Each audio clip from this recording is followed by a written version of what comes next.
네.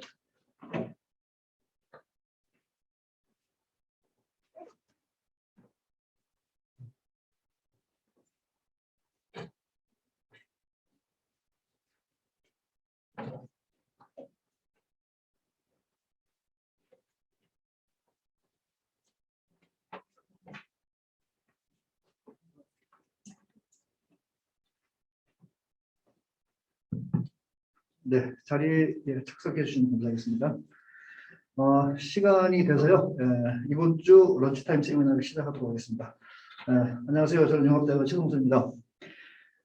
점심 식사하시고 좀 이제 쉬셔야 되는데 오늘 더군다나 날씨도 이렇게 추운데 세미나에 참석해 주셔서 감사드립니다.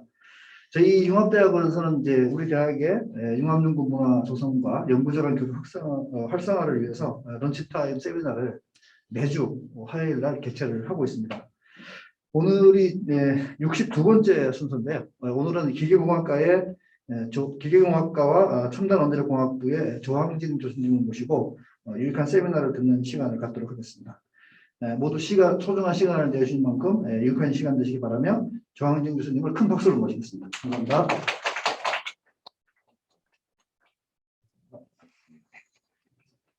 안녕하세요. 조항진입니다. 오늘 세미나 참가해 주셔서 감사하고요. 몇몇 저한테 익숙한 얼굴도 있는데 오늘 사실 세미나는 제가 처음에 요청을 받았을 때 어떤 내용을 해야 될지 좀 고민을 많이 했습니다. 조금 제가 연구하는 테크니컬한 얘기를 조금 할까 아니면 그냥 일반적인 이야기를 할까 좀 많이 고민을 하다가 오늘 고른 주제는 테크니컬한 이야기는 나중에 다시 할 기회가 있을 것 같아서 오늘은 조금 아주 일반적이고 그냥 사실 누구나 알 법한 얘기인데 그걸 조금 정리해서 오늘 한번 얘기를 해보도록 하겠습니다. 오늘 제가 관심 가지고 오늘 제가 발표 주제로 정한 거는 에너지 사회와 에너지 공학인데요.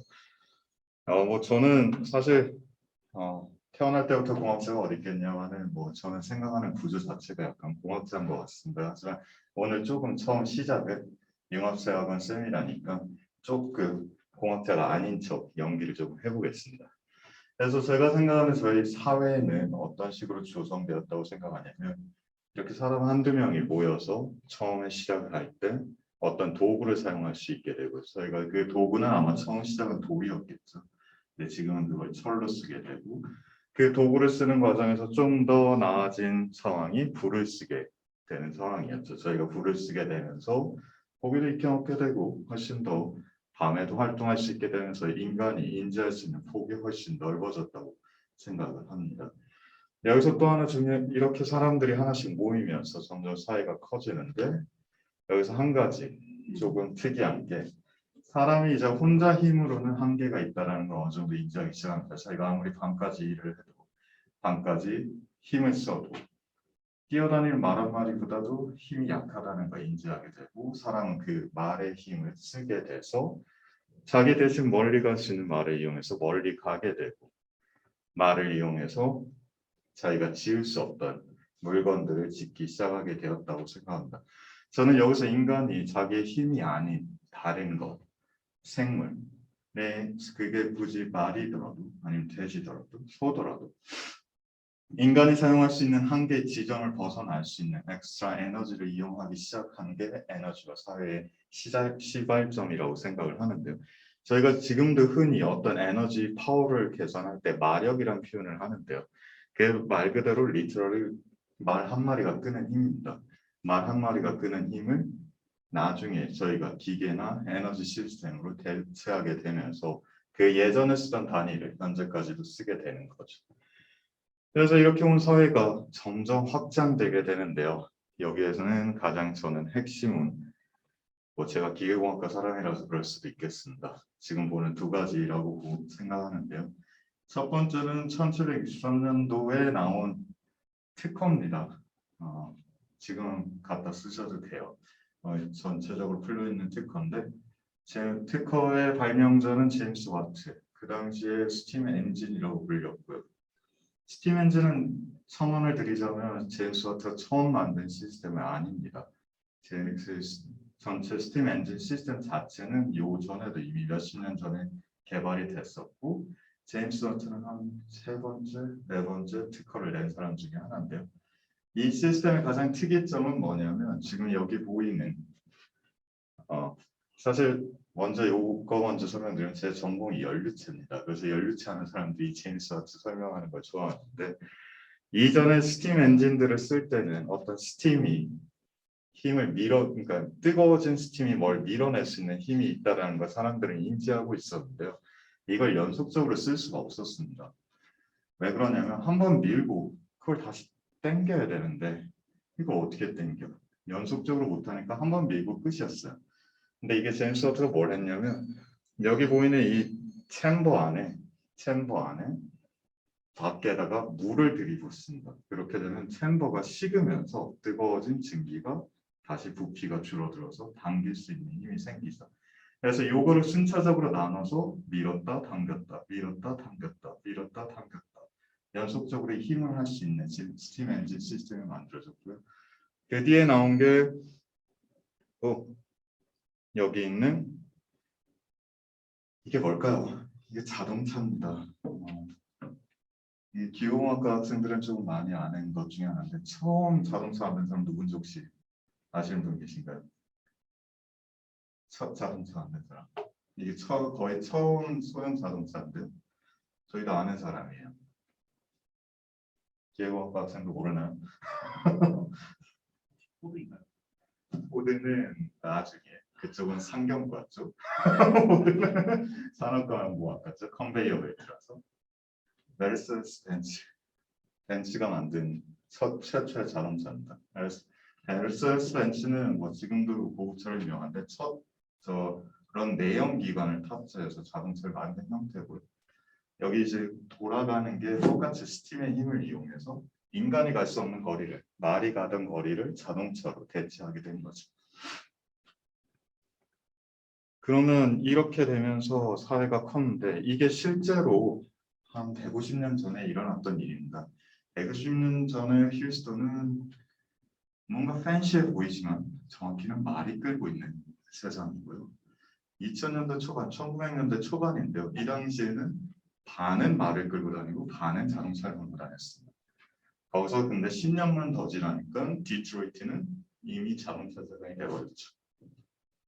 이렇듯 우리가 무슨 에너지를 쓸 수 있는지, 그러니까 전에는 사람이 혼자 하던 걸, 그 다음에 말이 하던 걸 기계가 대체하게 되고 어떤 기계가 대체하게 되느냐에 따라서 사회의 생김새, 모양 자체가 아예 달라지게 되고 있습니다. 지금은 이미 엄청나게 많은 자동차가 있고 우리는 엄청나게 많은 에너지 속에 살고 있는데요. 그러다 보니까 단순 이동하고 옮기던 이슈에서 이 에너지는 이 지금 현재의 삶의 상태를 유지할 수 있냐 없냐 결국은 환경 이슈까지 유발하게 되었습니다.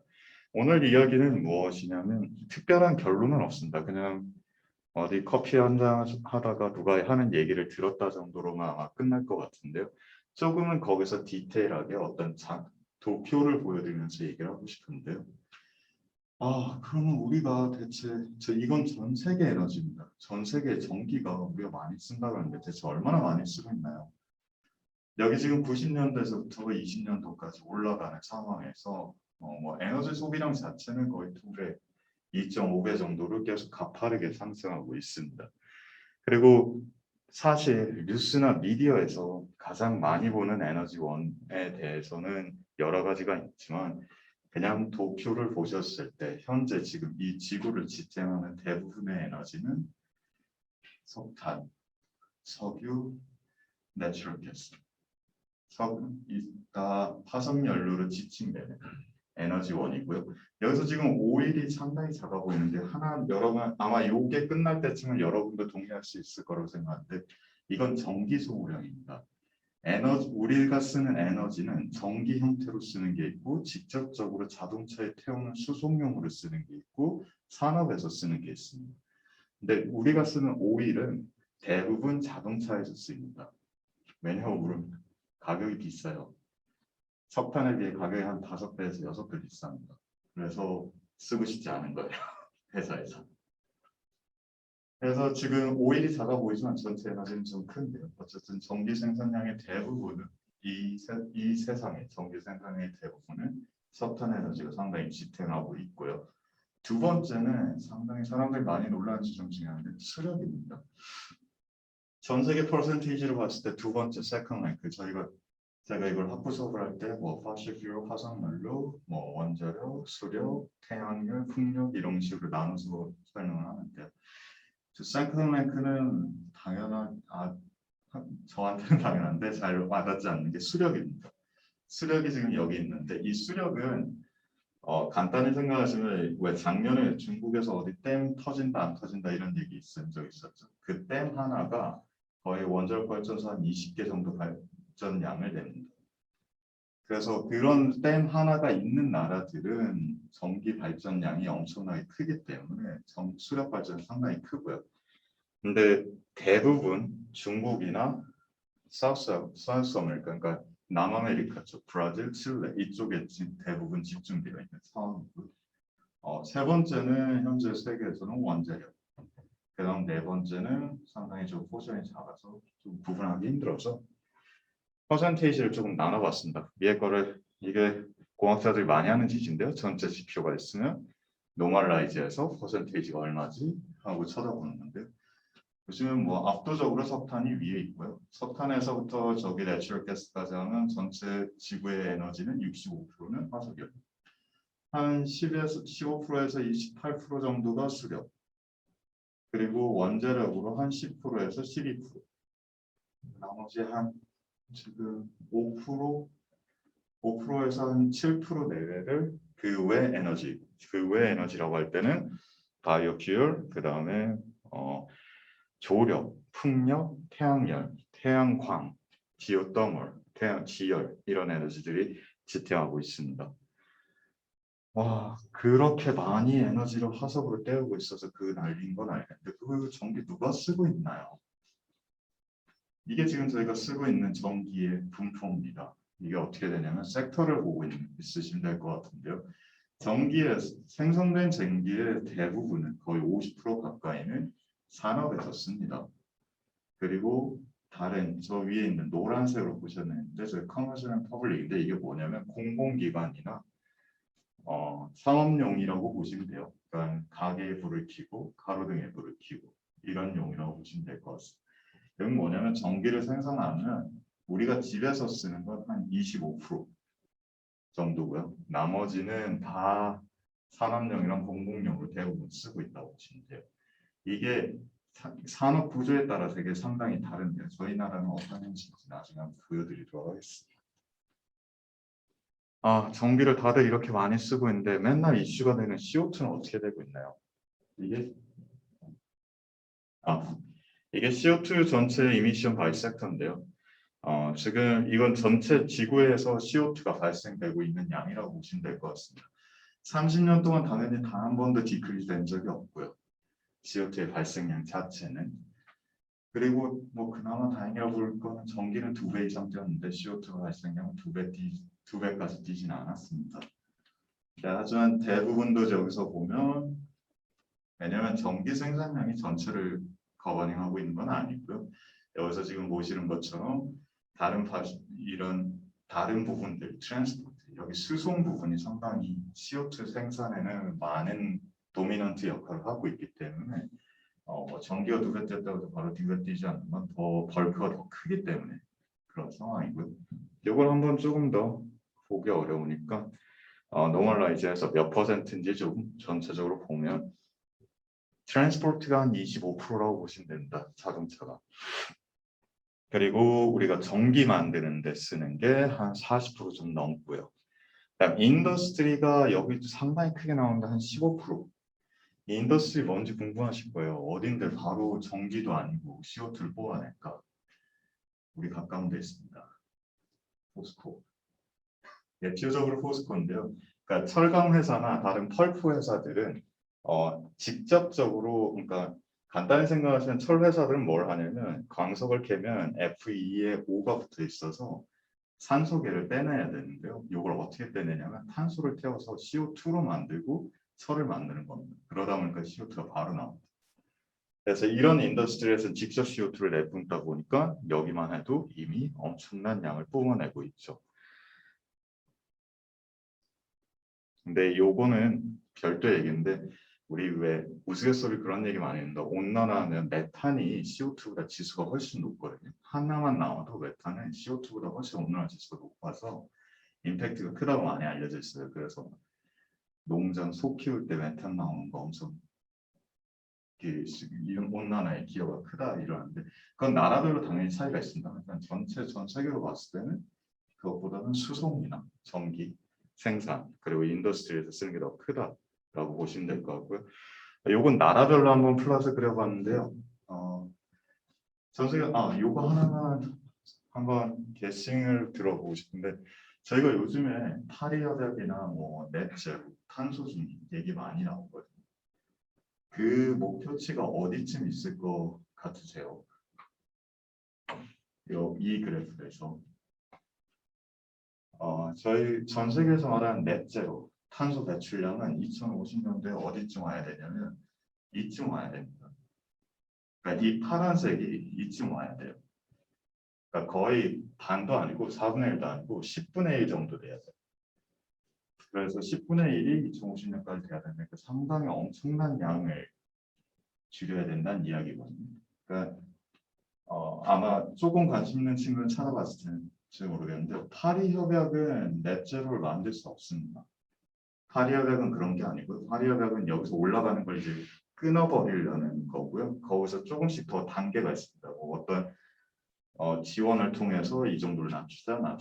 근데 어떻게 해야 되는지 모르겠지만 넷제로는 이 정도까지 가야 된다. 뭐 이런 식으로 돼 있습니다. 그래서 타겟치는 어떤 전략이 있어서 세워진 건 아니고요. 그 절대적으로 그냥 나오는 게 이거기 때문에 중립 관점에서 이 정도 돼야 된다는데 상당히 낮고요. 사실 그거는 그냥 미국 한 나라에서 뿜는 CO2 양만큼 전 세계가 줄여야 된다는 얘기랑 거의 비슷합니다.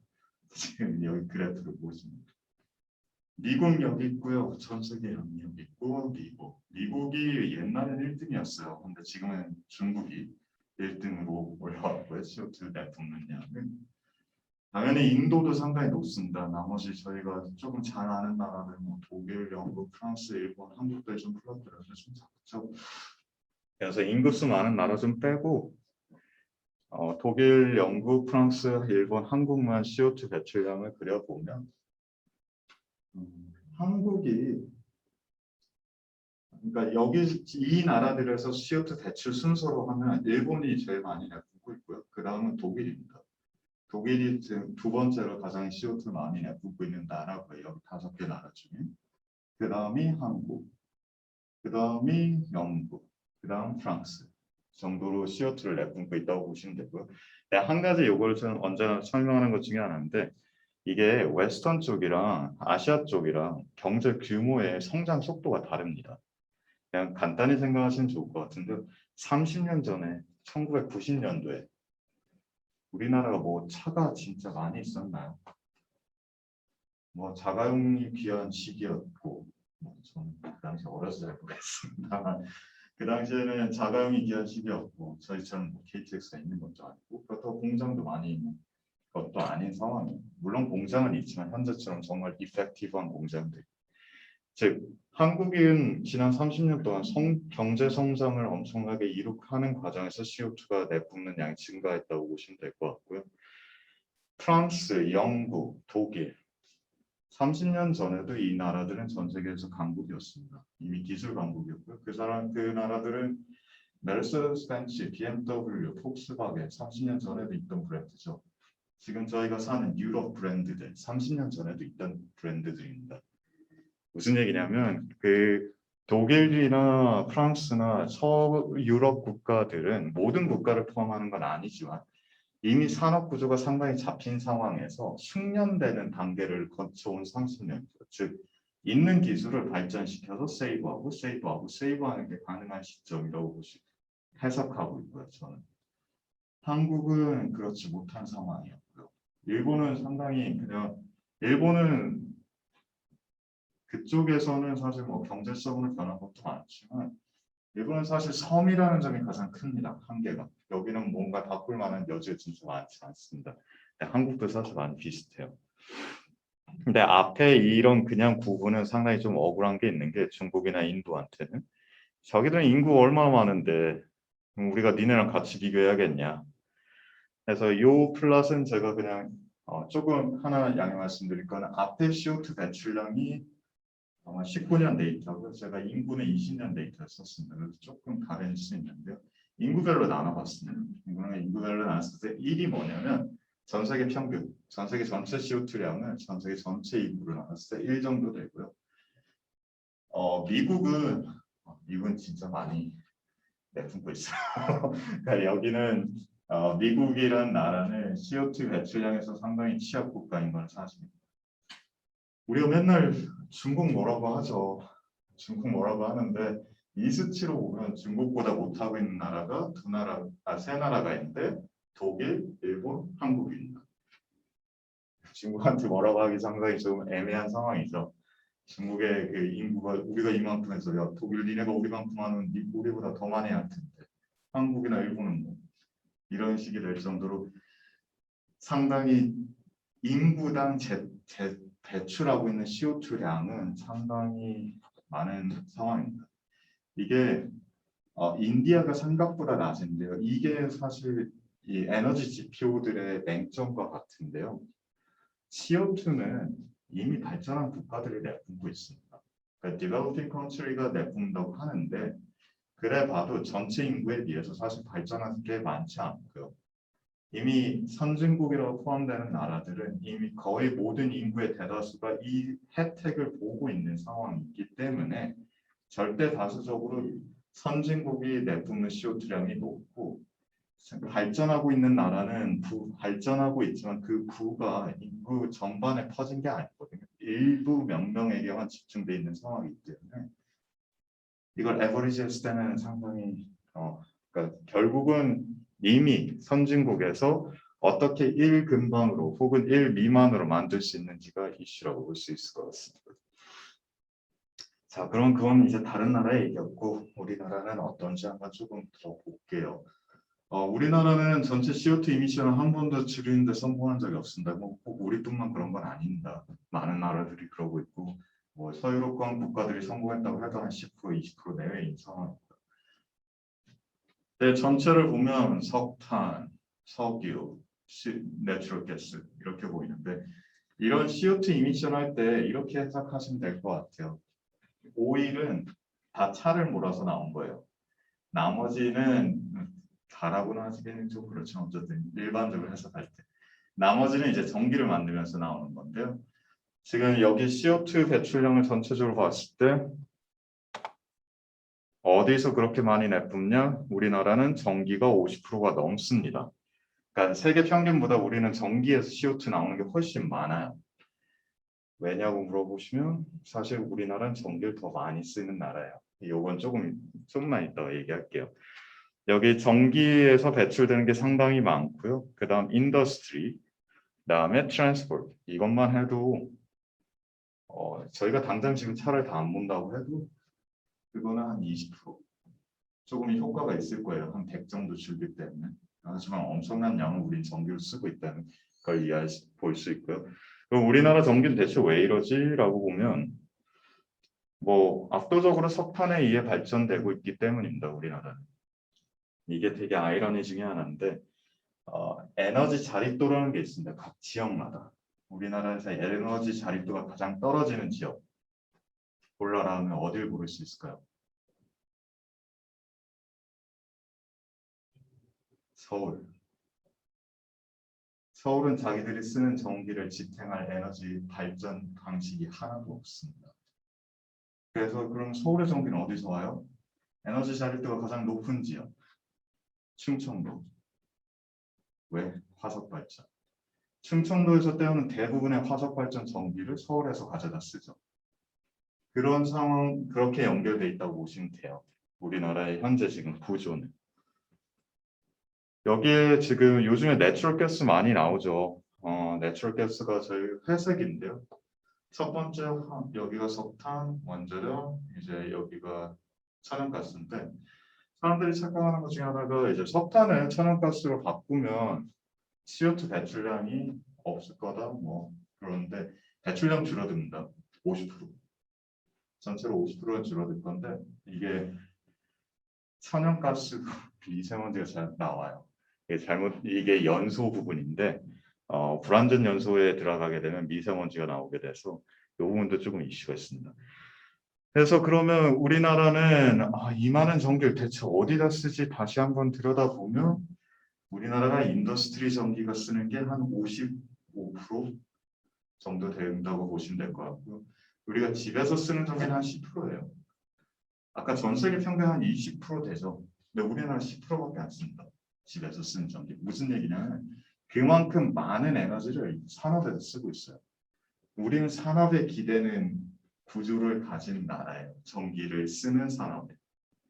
나머지 노란색은 이제 퍼블릭 서비스인데요. 전기를 대체 어느 회사가 제일 많이 쓰냐? 전력 소비에서 10개 상위 기업. 이게 17년도 데이터더라고요. 17년도에 봤던 데이터인데 현대제철 1위, 포스코포항, 포스코포항이랑 광양과 합치면 1위 넘어갈 수도 있겠죠. 근데 나눠서 보면 그렇고요.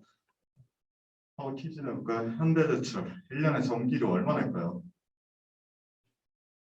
참고로 말씀드리면 집에서 쓰는 전기료보다 싸게 냅니다. 산업 전기료이기 때문에 얼마 정도 낼까? 100억. 100억당 1조 씁니다. 현대제철이 연에 쓰는 전기료가 1조. 그럼 한 9위쯤 되는 SK 하이닉스 얼마 쓸까요? 연에 2,500억 씁니다. 이게 몇 년 전 데이터라서 아마 더 올랐을 거예요. 근데 1조 2,500억. 뭐 거기에서 전기료 조금씩 변동이 일어나면 3,400억 그냥 바로 뜁니다. 무슨 얘기냐면 이 회사들한테는 전기료의 변화가 생산 단가의 변화로 직접적으로 연계될 정도로 전기 가격에 상당히 민감한 산업이고요.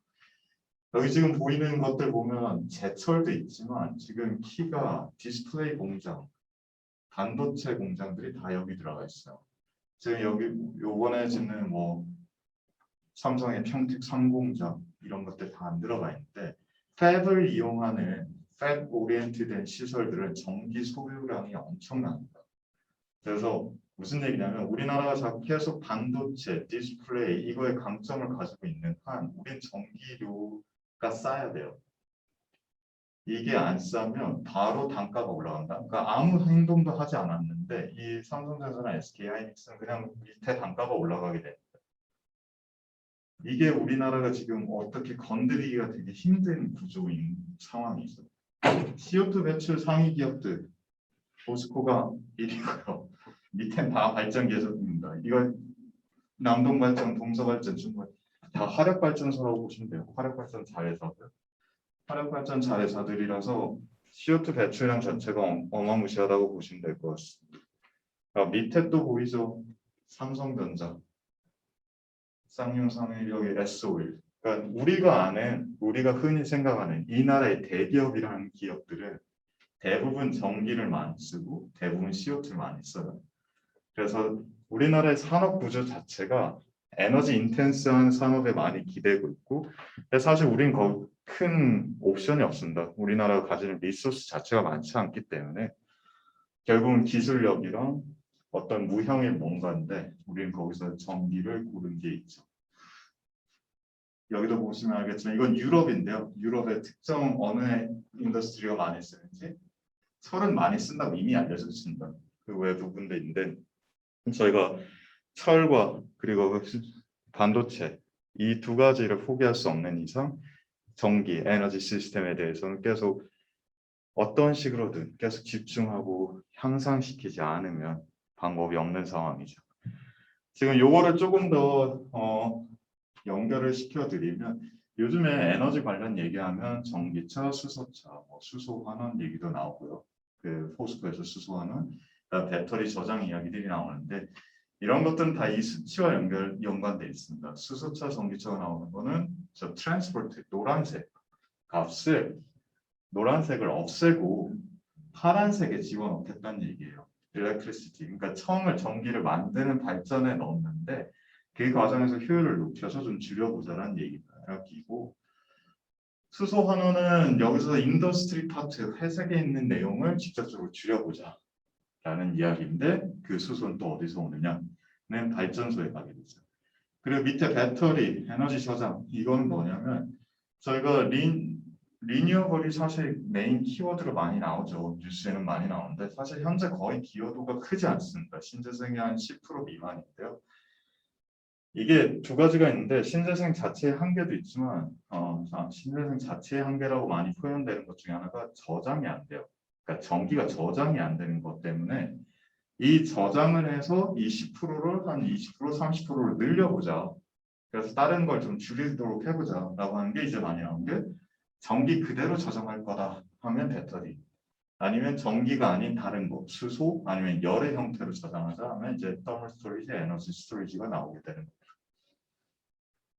그래서 이걸 정리하면 원래 기존의 이제 에너지 구조는 이런 식이었습니다. 뭐 수송도 있고 산업에서도 쓰고 그래서 CO2가 나오고 이런 건데 현재 지금 사람들이 생각하는 구조는 뭐냐면 다 발전소에서 전기를 몰빵해서 여기서 뭔가를 만들어가지고 다시 차나 산업에 뿌리고 이 과정에서 산업 그 저장을 하고 필요한 걸 쓰자라는 얘기를 하고 있고요. 그 과정에서 저희가 하나 고려해봐야 되는 게 있는데 이건 저희가 한 연구는 아니고요. 저희 학생들이 저한테 알려줬던 연구 중에 하나인데 이게 뭐냐면 자동차가 한 1km 갈 때 어느 정도의 CO2 이퀄리브리움 양을 온난화 가스를 뿜어내느냐에 대한 지표인데요. 지금 뭐 여러 가지가 있는데 복잡하게 생각하실 거 없고 이게 처음 게 가솔린 우리 휘발유차 그러니까 CO2를 내뿜는 양이라고 보시면 될 거고요. 여기 EV라고 써있는 네 번째가 전기차입니다. 전기차가 뿜어내는 양인데 이것도 조금 이슈는 있어요. 전기차가 그게 안 돼요. 따뜻하게 난방이 안 되는데 난방에 전기를 엄청나게 씁니다. 그래서 이것 때문에 효율 이슈가 있지만 어찌됐든 효율적으로 작용한다면 EV가 조금 낮은데요. 이 옆에 있는 건 뭐예요? 수소차입니다. 수소차인데 이거 연구하신 분이 한국분이에요. 이거 연구하신 분이 한국분이라서 뭘 했냐면 한국의 그 전력 생산 그 가격이랑 단가를 이용한 다음에 어떤 식으로 해서 수소를 생산할 때 생산하는 과정에서도 CO2가 생산되는 걸 다 포함하셨어요. 원래 CO2 배출량을 평가할 때 그렇게 평가하는데 여기서 보이는 뭐 파란색 업스트림 이런 것들이 이제 그 만드는 과정에서 사오는 CO2 양이라고 보시면 되는데요.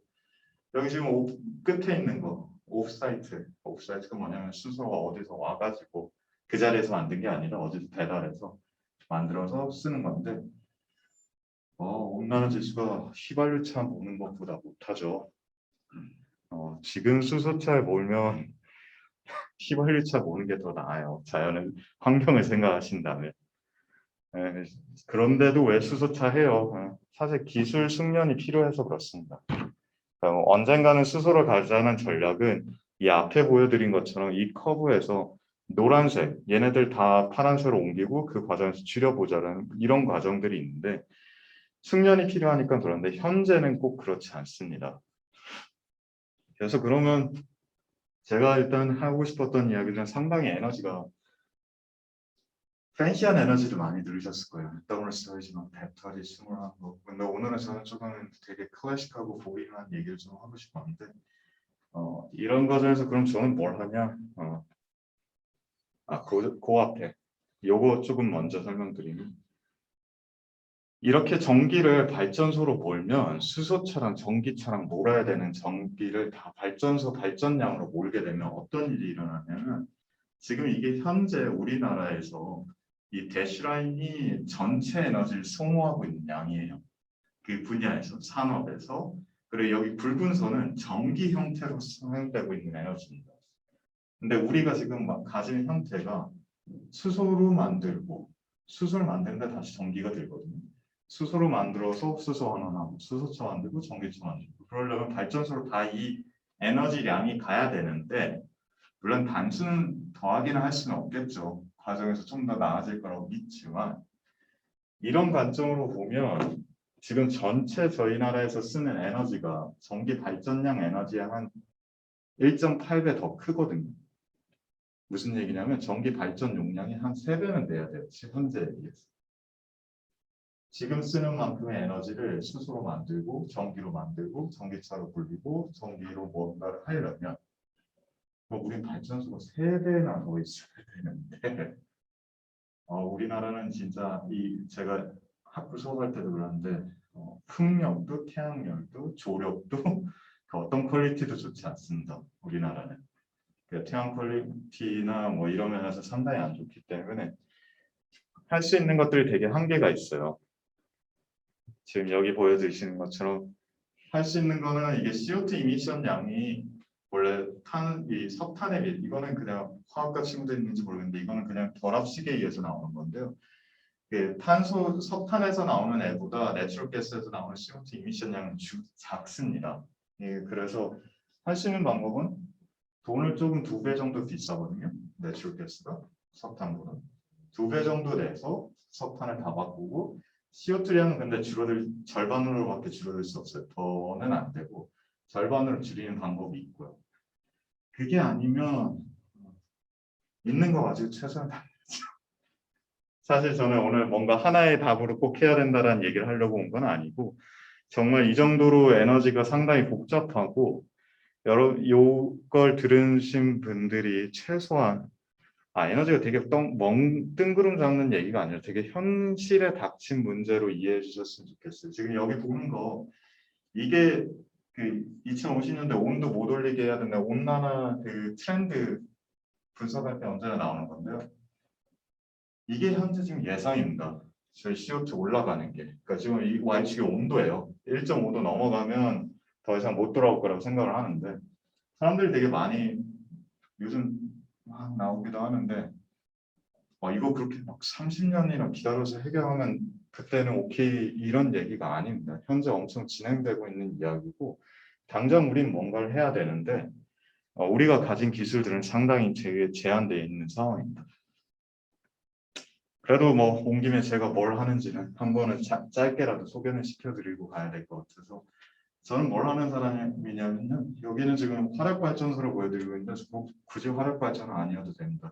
원자력 발전 관련돼서는 나중에 제가 다시 한번 얘기할 기회가 있을 것 같아서 그건 가져오진 않았는데 어떤 발전 시스템이든 상관없는데요. 이런 발전 시스템 사실 보면 되게 복잡해요. 이게 뭐지? 뭐 이렇게 그림이 많지 않은데 이거 단순화하면 이겁니다. 난 거 같고요. 펌프 있고요. 이 유체를 돌리는 아까 제임스 의 스팀 엔진이랑 똑같습니다. 유체를 움직이는 컴포넌트 있고 저 위에 있는 게 저희가 부르는 거 보일러라고 하는데요. 어디선가 열을 만들고 그 열로 물을 끓이는 열변하는 부분이 있고 옆에 터빈 돌려서 전력 생산하는 거고요. 돈 다음에는 식혀서 다시 돌리는 컨덴서 있고요. 저희는 이 시스템 관련돼서 보일링 연구도 진행하고요. 뭐 저희 학생들이 했던 연구들 일부분인데 그렇다고 발전소 한다고 되게 크고 보빙한 것만 하진 않습니다. 보일링 현상이라는 게 상당히 생각보다 많이 복잡해서 우리가 맨날 부엌에서 물은 잘 끓이는데 이게 보일링이 이 얘기하면 학생들 맨날 따지는데 여러분 라면 끓일 때 물 끓이잖아요. 그거 시뮬레이션으로 안 돼요. 이 세상에 유체 CFD 중에 제가 생각할 때 가장 어려운 것 중에 하나가 버블이 생성되는 CFD라고 생각하는데요. 이 CFD는 거의 좀 어렵습니다. 그래서 이게 모델링이 프리딕션이 안 돼서 보일링이 왜 생기는지 어떻게 생기는지에 대해서 이해가 거의 없습니다.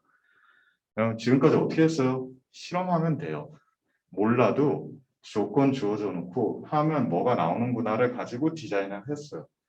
근데 그렇게 해서 디자인에는 한계가 있으니까 이게 왜 이러는지 왜 이런 현상이 일어나는지를 이해하기 위해서 뭐 현상들을 만들고 저희 학생들이 이제 생각했던 이런 마이크로 나노 구조들을 만들었을 때 보일링 성능이 훨씬 좋아지는 것 같아요. 그럼 왜 올라갈까? 저는 감사한 가속이 지금 여기 보이는 게 2mm인데 저 탑 포스트는 한 2마이크로라고 보시면 돼요. 그래서 이 이미지가 뜻하는 게 뭐냐면 버블이 생겼을 때 여기는 기포고 밖에는 물이에요. 그래서 밖에서 볼 때는 밑바닥이 기포에 닿아 있을 것 같은데 지금 여기서 얘기하는 거는 2마이크로 정도 포스트만 있으면 물이 다 이미 그 사이에 끼어 있어서 물이 열 전달 성능을 결정한다는 이미지고요. 뭐 이런 것들 보려고 막 초고속 열화상 카메라 쓰고 뭐 이런 연구들 했었고요.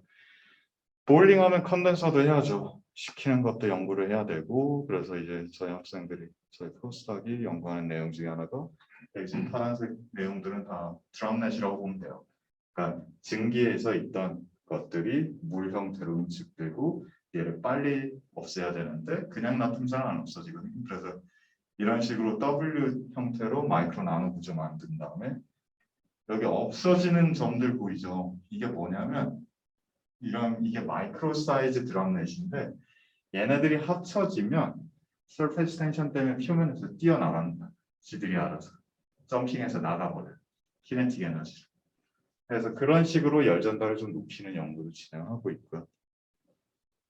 보일링 응축하면 열 교환기 두 개 합쳐서 열 교환기를 만드는 좀 더 높은 조건, 낮은 온도, 뭐 극저온, 뭐 고압 이런 데서 활용할 수 있는 열 교환기에 대한 시뮬레이션 실험 연구도 진행하고 있고요. 터빈이랑 펌프도 해야죠. 맞아요. 저희 연구실에서 많이 하는 부분은 아니긴 하지만 저희 학생들이 이제 이런 식으로 터빈 블레이드를 효율적으로 설계하는 시뮬레이션 설계 연구도 진행했었고요.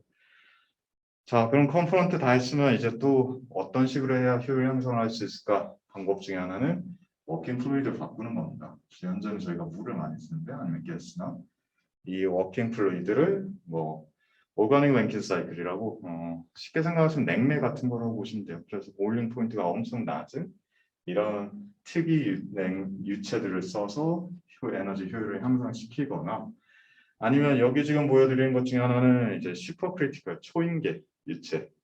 그러니까 초인계 유체는 특이한 게 아마 다른 물리거나 이런 데서 초인계 연구하시는 친구들 계실 텐데 저희가 보는 거는 초인계 금방 수도 크리티컬 영역에서 이제 더멀 프로퍼티가 상당히 급격하게 변하거든요. 근데 요거를 매니퓰레이팅을 잘 하면 시스템 효율을 훨씬 높일 수 있습니다. 원래 거의 1, 2도 온도 차이 때문에 효율이 한 10%, 20% 넘게 올라가게 만들 수 있어요. 그래서 이런 초인계 유체 열 전달에 대한 연구도 진행하고요. 그러면 이게 뭐 유체도 바꿔봤고 컴포넌트 다 했는데 그 다음 뭘 할 수 있을까? 네, 애초에 시스템을 아예 새로 만드는 전체 시스템 설계에 대한 연구도 하고 있습니다. 뭐 핵융합에 관련된 핵융합 시스템에 대한 연구도 하고 있고요. 뭐 초소형 원전 아니면 수송형 원전, 그다음 뭐 SFR로 뭐 리퀴드 메탈 쓰는 발전 시스템 같은 연구도 진행하고 있습니다. 뭐 이제 여기에서 발전 시스템만 하는 건 아니고 그 발전 시스템을 연계해서 요즘에 이제 다른 교수님들이랑 뭐 수소 촉매 개발이나 플라즈마 촉매 개발을 하시는 교수님들이랑 같이 연결해서 전체 수소 생산 시스템을 설계하거나 아니면 이 고온 쪽은 또 고온대로 쓸 때가 있어요. 수소 생산하는데 한 7, 800도, 600도 써야 되거든요. 근데 저온도 되게 쓸만한 온도들이 많습니다. 저희가 LNG 쓰면 마이너스 170 막 이러는데 이런 온도들을 또 쓸 부분들이 있어서 냉열을 활용하는 시스템 설계에 대한 연구하고 있고요. 여기는 저랑 앞에 보신 결과는 저희 학생들이랑 같이 했던 결과고 오늘 이야기 마무리를 조금 하자면 에너지를 얘기할 때 언제나 나오는 내용 중에 하나인데요. 에너지는 공학도 아니고 인문도 아니고 정책도 아니라고 생각합니다. 어떻게 보면 되게 자체가 엄청 복잡한 문제인데요. 하지만 에너지 환경이라는 걸 고려해야 된다고 생각하는데 환경이 뭐냐면 환경이 좋아져야 된다 이게 아니라 컨디션. 그러니까 나라마다 아니면 주어진 시간대마다 주어진 이슈들이 있습니다. 근데 그 이슈가 되게 다 달라요. 지금 한 페이지에 보이는 뉴스 자체가 최근 뭐 한 5, 6년 안에 전 세계에서 일어났던 이슈들에 대한 뉴스를 그냥 피스들을 모아놓은 건데요. 사실 제가 학부 수업에 에너지 시스템 수업을 하면 외국 학생들이 좀 있어요. 근데 언제나 가장 껄끄러운 사이가 이 에너지 수업할 때 껄끄러운 사이가 독일이랑 프랑스인데요. 둘이 언제나 조금 학생들이 서로 사이가 안 좋습니다. 에너지 이야기할 때. 이게 유럽은 상당히 다양한 이슈가 있는데요. 어느 나라는 원자력을 하고 어느 나라는 태양을 하고 근데 이런 다양성에 받아들일 수 있는 근본적인 이유 중에 하나는 유럽이 지금 저 빨간 선이 도로가 아니라 전력선이에요. 그러니까 전력망이 모두가 연결돼 있어요. 그래서 버라이어티를 추구할 수 있는 거예요. 한 나라는 막 태양광하고 나 풍력 하는데 풍력 없어 어떻게 수입하는 거예요. 그러니까 돈만 내면 되기 때문에 물론 그 돈도 이슈지만 이런 전력 공급망을 기반으로 어떤 나라는 오히려 뭐 베이스로드가 필요 없으니까 베이스로드라는 게 기본적으로 필요한 전기량이거든요. 그런 걸 무시하고 조금 더 뭐 다른 발전 방식을 택하자. 어떤 나라들을 그런 나라들이 있으니 나는 베이스로드 기본 생산량을 높여서 자기들이 에너지 주도권을 가져가겠다. 니네들이 나 없이는 못 사니까 그렇게 만들겠다는 나라도 있고요. 뭐 이 와중에 또 러시아에서도 또 내추럴 가스 라인이 내려와서 상당히 복잡합니다. 유럽. 여기는 여기는 영국입니다. 영국은 무슨 일이 있었냐면 최근에 지난주가 아니라 지난달이죠. BP가 상당히 외국이나 미국 같은 데 가면 상당히 큰 가스 스테이션 회사예요. 그러니까 한국으로 치면 SK 뭐 이런 SO일 같은 데인데 미국이나 영국 어딜 가든 있습니다. 근데 BP가 그랬어요. 영국에 저희 가스 스테이션에 가스가 거의 없다고. 이게 왜 일어났냐면 되게 웃긴 이야기인데 가스는 있었어요. 저장소에. 근데 그걸 가스 스테이션에 갖다 줄 사람이 없었어요. 운전수가 없었는데 이게 왜 없었냐면 영국이 EU에 탈퇴했어요. 원래 노동자인 사람들이 다 나간 거예요. 영국에서. 그러다 보니까 수송이 안 되니까 전기를 쓸 수 있는 그러니까 그런 대란이 오게 되었고 요즘에 러시아랑 유럽이랑 한창 힘싸움이죠. 유럽 쪽이 지금 전기망이 어려워요. 왜 그러냐면 이게 지금 조금 더 분석에 있는 중인데 독일의 지금 전기료가 겨울에 상당히 올라갈 걸로 예상하고 있는데 그중에 근본적인 이유 중에 하나가 풍력 발전 양이 적습니다. 우리가 태양광 얘기를 많이 하는데 사실 최근에 리뉴어블은 대부분 윈드가 끌어왔어요. 그러니까 풍력이 상당히 끌어왔는데 독일도 그렇고. 근데 독일에 바람이 안 불었어요. 이거 이유를 분석하고 있는 중인데 이게 온난화 때문이라는 생각들이 조금 있어요. 사람들이. 그러니까 이게 아이러니인데 온난화를 막기 위해서 리뉴어블을 해야 되는데 이미 좀 진행된 온난화는 리뉴어블을 하기 안 좋게 만드는 지역들을 만들고 있는 거예요. 그러니까 원래 좋았는데 안 좋아지는 거죠. 이런 이슈가 생기니까 지금 전력량이 조금 가격이 되게 충돌이 많고 그 과정에서 러시아가 우리 내추럴 가스를 한번 이런 식으로 지금 싸움이 있습니다. 최근에 중국이 엄청 힘들다는 얘기 들었는지 모르겠는데 중국에 있는 포스코 공장이 한동안 문 닫았죠. 문 닫았던 이유가 석탄이 없어서. 중국 석탄 많을 것 같은데 지금 자기 나라 많아요. 근데 자기가 자기 나라 쓰는 양을 그러니까 다 써도 모자랍니다. 근데 그게 어디서 와야 되냐면 호주에서 와야 되는데 호주랑 중국이랑 싸웠죠. 한번. 크게 한번 싸우면서 호주가 안 판다 그랬어요. 이게 뭐냐면 이게 되게 우스워 보이는데 이 에너지 자체가 상당히 그 나라들의 시큐리티라 그 환경을 엄청 쥐고 흔들게 돼요. 그래서 저는 언제나 얘기합니다. 에너지는 되게 복잡한 건데 여러분들만의 솔루션을 가질 수 있으면 제일 좋겠어요. 근데 우리나라의 환경에서 이해할 수 있었으면 좋겠습니다. 지금 마지막으로 보여드린 그림은 밤에 찍으면 볼 수 있는 그림인데 아무래도 이게 우리나라의 전력 상황이죠. 어디가 전기를 가장 많이 쓰고 우리나라는 어디랑 연결돼 있고 현재 어떤 식으로 발전돼 있는지. 네, 오늘은 조금 잡다한 얘기들을 많이 했는데 에너지는 재밌습니다. 그리고 저는 이 분야야말로 인문, 뭐 재료, 제어, 뭐 전자, 기계 모든 분야들이 합칠 수 있는 분야라고 생각하는데 이 분야에 관심 있는 분들이 많아졌으면 좋겠고요. 그리고 조금 더 에너지 환경, 그러니까 환경이라는 건 환경에 미치는 효과가 아니라 에너지가 주어진 우리의 조건들에 대해서 많이 고민하시고 각자만의 솔루션을 찾을 수 있었으면 좋겠습니다. 오늘 발표 들어주셔서 감사합니다.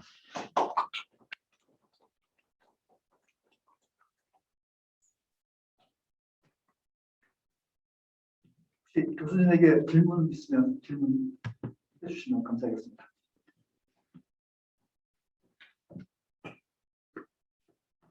안녕하세요.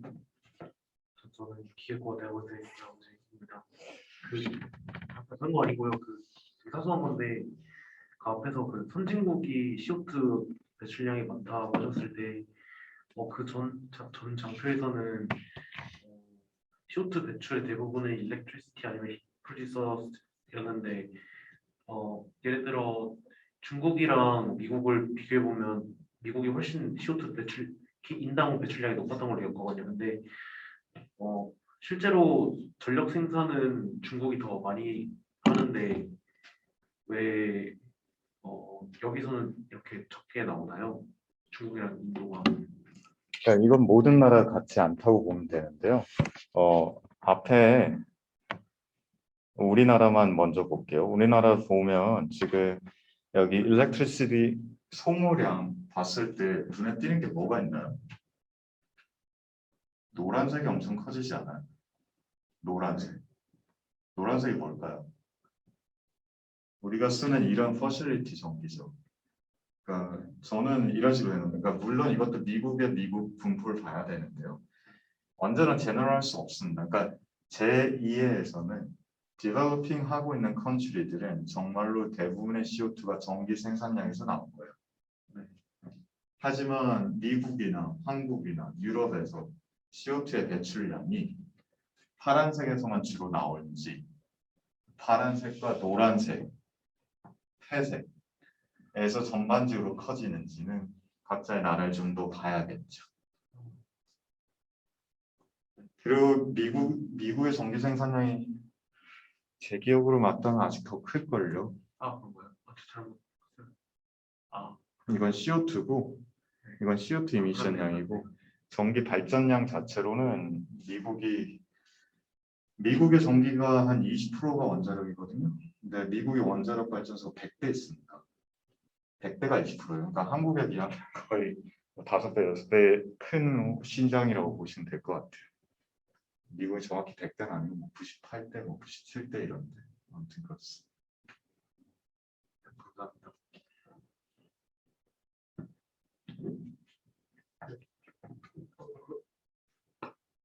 지금까지 발표하신 내용을 보면 에너지 네트 제로를 달성한다는 게 거의 큰 요소가 없는 것 같은데 달성할 수 있을지 그거에 대한 것도 궁금하고요. 2050년까지가. 그다음에 지열 발전이 상황에서 문제가 됐지만은 혹시 그런 지열이라든가 화산에 의한 열 같은 걸 이용하는 방법을 갖고 좀 궁금합니다. 넷제로에 대해서는 사실 지금 넷제로를 얘기하시는 분들 중에 공학적으로 어떻게 해서 할 수 있다는 얘기를 한 적은 없는 걸로 저는 알고 있고요. 그래서 그러네요. 저 아마 제 소속에 제가 믿는 간접적인 답은 있는 것 같은데, 그러니까 하나 말씀드리면 저 원래 기계과였거든요. 근데 지금 원자력까지 하는 거에 대해서는 어떻게 보면 제 나름의 답은 이제 거기에 있다고 생각하는데, 그건 환경마다 다른 거니까. 근데 테크니컬리 넷제로는 원자력 쓰든 뭘 쓰든 정말 어려운 일입니다. 그러니까 이거는 하나 말씀드리면 원자력이 답이다 이런 건 아니고요. 당연히 태양열, 수소, 배터리, 더멀 스토리지 다 올라와야 됩니다. 모든 기술이 다 올라오고 화석에서 쓰는 카본 캡처 이런 기술들도 빨리 적용이 돼야 되고요.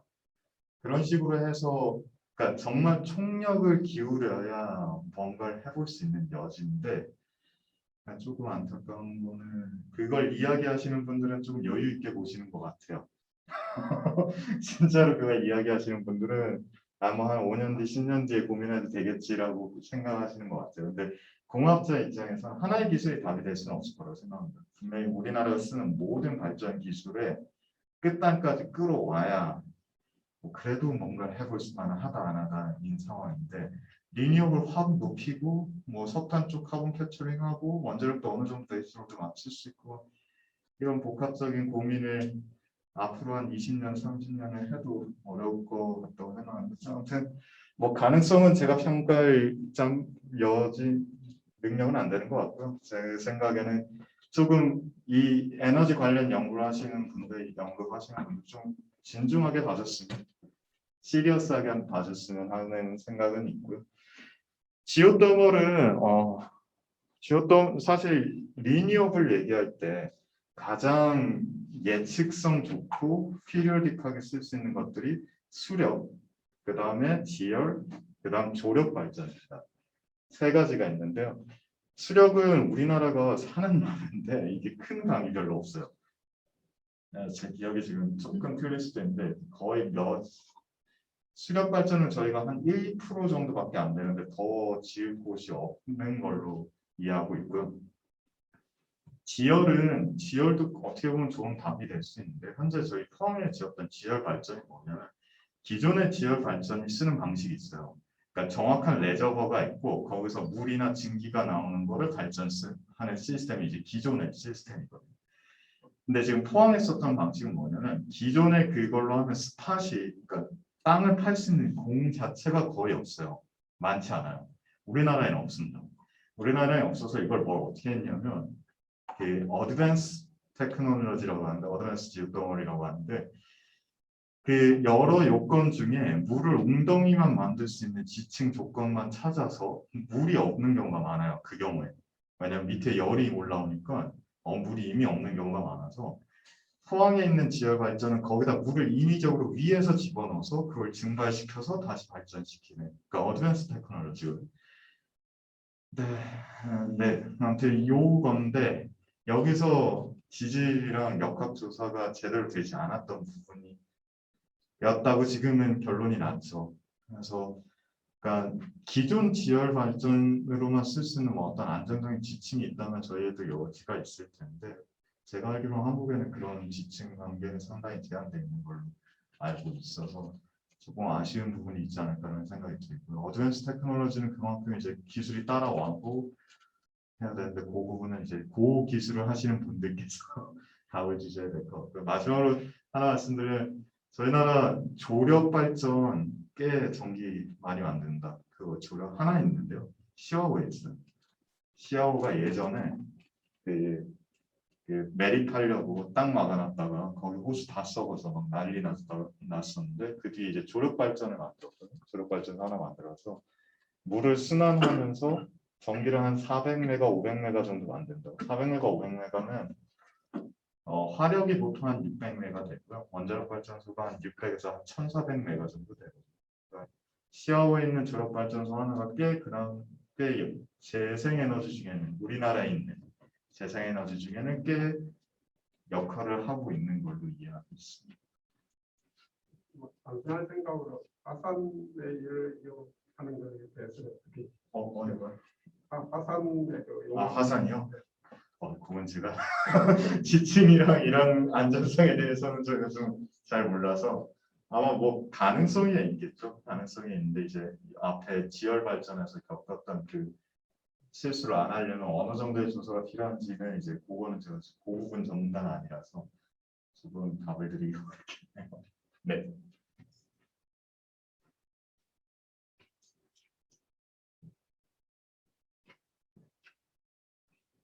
더 이상 질문이 없는 것 같습니다. 에너지와 관련돼서 좋은 말씀해 주신 우리 조광진 교수님에게 다시 한번 큰 박수 좀 부탁드리겠습니다. 감사합니다. 무슨 그 강의도 저번 때 목소리도 엄청 좋으신 것 같습니다. 중저음에. 네. 졸리기 좋은 목소리. 그래서 그리고 저희가 간단한 기념품을 좀 준비했는데 사모님 어떠시나 와인하고 네, 박수 좀 부탁드리겠습니다. 감사합니다. 교수님 세미나 주제와 혹시 뭐 관련해서 추가로 궁금한 사항 있으시면요, 네, 교수님에게 연락을 좀 해서 도움 받으시면 좋겠고요. 다음 주에도 세미나가 화요일 날 있습니다. 상경과의 김덕인 교수님께서 지금 준비하고 계신데요. 다음 주에도 많은 관심과 참여를 부탁드립니다. 네, 오늘 모두 수고하셨습니다. 감사합니다.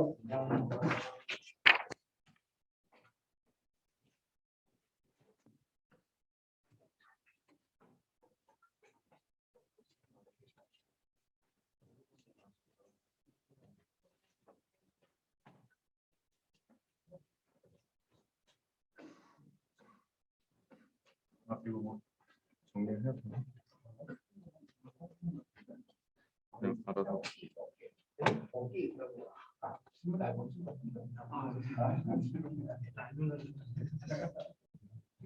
고체 지우겠습니다. 지울까요? 그냥 제가 지금 네. 고생하셨습니다. 고생했습니다.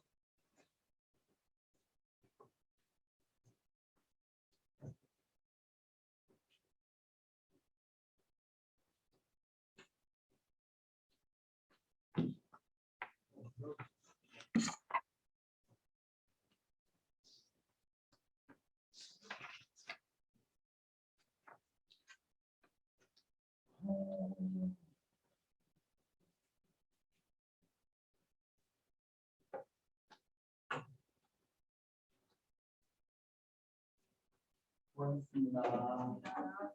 저는 이제 들어보겠습니다.